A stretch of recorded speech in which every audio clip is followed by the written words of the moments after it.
Hello everyone, welcome back to another expansion review on Doom 2. Today we're going to be doing the first half of a Final Doom, also known as TNT Evilution, what was originally a free fan-made expansion that was eventually picked up by idsoftware to become part of this Final Doom expansion. And I'm basically here to work out, is this a good Doom expansion, or does this just feel like a fan-made game?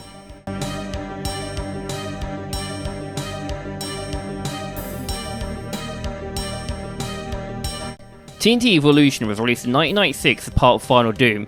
At the time, expansions were commonly released on physical discs rather than downloadable content, since not everyone had reliable internet access.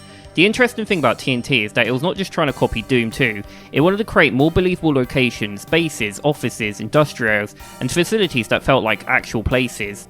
One of TNT's biggest strengths is its environments. Some maps generally impress me with their atmosphere and attention to detail. Map 19, for example, has areas with chairs, offices and furniture that make the location feel like it was once used by actual people. These small details are something Doom often did not focus on, instead of just being a collection of corridors, TNT, and sometimes feels like you're exploring a destroyed facility.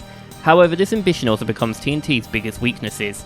A lot of levels are extremely maze-like. I often found myself wandering around trying to figure out where to go next, looking for switches or hidden progression paths. There were moments where I was not struggling because the combat was difficult, I was struggling because I did not know what the game wanted me to do. The combat in TNT is where opinions probably differ. There are some really fun encounters, but there are also moments where it feels like the solution was simply adding more enemies.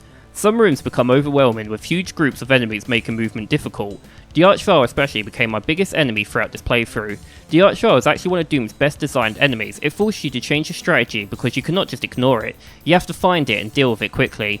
The problem is that TNT uses Archviles so often that they sometimes stop feeling like a special threat and start feeling like another obstacle being thrown at you. TNT is a difficult expansion, but the difficulty is not always consistent. Some challenges were generally fun. The ending of Caribbean, for example, introduced a timed escape sequence that I actually enjoyed. It created tension without becoming frustrating, however if that section had continued much longer, it'd probably have crossed the line into annoyance. The secret levels were some of the more interesting parts of TNT. Caribbean stood out because it offered something different with a more unique setting and a fun ending challenge. The secret levels showed that TNT had a lot of creativity. Okay, so after completing the campaign, I did decide it probably wasn't as strong as the campaign of Doom 1, Doom 2, but I did appreciate what was going for it, and I did appreciate the, some of the maps that I played. Although at the same time, a little bit frustrating when you got like maze-like maps, and it felt like every level had to include every single enemy in the game for no reason other than just to frustrate people. And I can definitely see why it's definitely got mixed feelings. But it was fun expansion at sometimes, I guess.